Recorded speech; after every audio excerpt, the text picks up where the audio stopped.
Hey girl, let's talk crime. So tonight we're going to be discussing the case of Sharon Marshall, and this also has been turned into a documentary on Netflix titled The Girl in the Picture. So this is a lot. This story is a lot, and so I'm going to try my best to condense it. But I do talk a lot. I do talk slow. So this is Sharon Marshall, who was born Suzanne Marie on September 9th, 1969, to her mother, Sandy Chipman. She is one of four children. Now, her mother, Sandy, was married to this man, Franklin Floyd. However, at that time, he was introduced as Brandon Williams.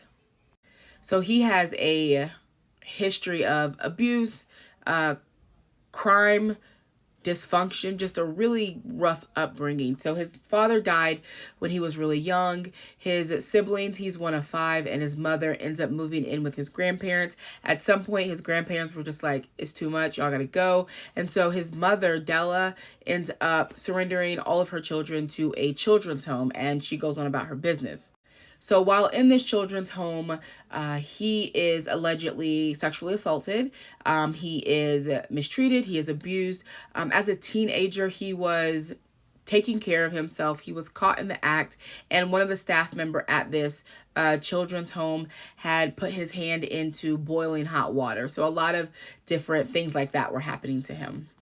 As he grows up, he does start committing different crimes. In his 20s, at some point, he had gotten a job at the Atlanta International Airport. During this time, he had abducted a 4-year-old and assaulted them. So he gets sentenced to prison. While in prison, he ends up escaping. He's then captured again. He escapes again. They take him to another facility, and he ends up serving out his time, which I am not exactly sure how, because he probably should have died in there. But he gets out. He does something that causes him to get arrested. He then convinces a friend to bail him out, and then he never returns to court, which then makes him a fugitive. And now we're going to go all the way up to 1974. That is when he meets her mother, which is Sandy Chipman. Now, according to Franklin, he met her at a truck stop. But according to Sandy, she was in a church. He came and was comforting her while she was crying because she was going to lose her children, because she didn't have stability. He stated, like, I'll marry you, I'll help you, I'll do whatever, you need in order to help you keep your children. And within a month, they were married. Now, remember, his real name is Franklin, but he is only known to Sandy and her family as Brandon Williams. And this is because throughout his life, he is a criminal. He is a career criminal. And so he would always change his name. So now we're in 1975, and Sandy had done something that would require her to go to prison for 30 days. While she had gone to do her time, he had taken her 4 children and completely vanished. Now, when she had gotten released from prison, she couldn't find her children anyway. She went to the police, and apparently there was nothing that could be done because he was their stepfather.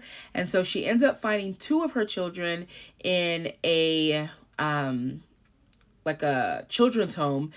However, she couldn't find her other children, one being Sharon, and then another child, her son Phillips.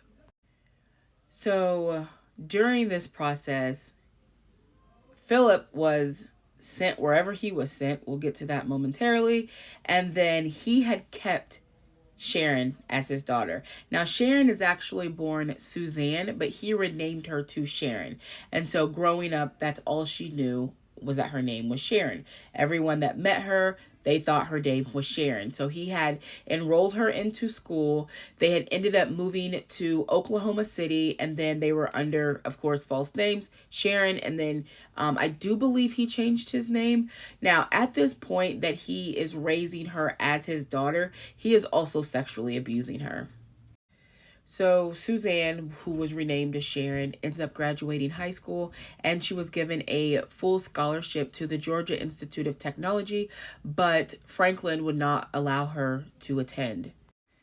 Instead, he forces her to move to Tampa, Florida, where she becomes an exotic dancer to make money, and also she is pregnant. So now that they are in Florida, he makes her change her name again to Tanya. Then he forces her to marry him, and then she has a child, a little boy by the name of Michael. So they end up moving back to Oklahoma, and then it was revealed that Michael was not Floyd's biological child.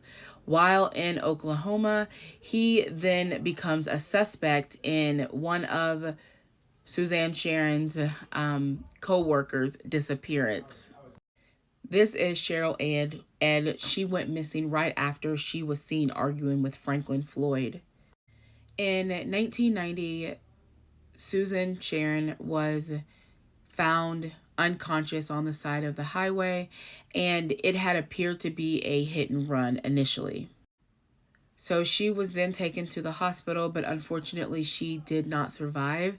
It was later determined that she was beaten really badly, and she had confided in a friend that she was going to leave Franklin, and she was going to be in a relationship with a college student that she was having a secret relationship with by the name of Kevin Brown.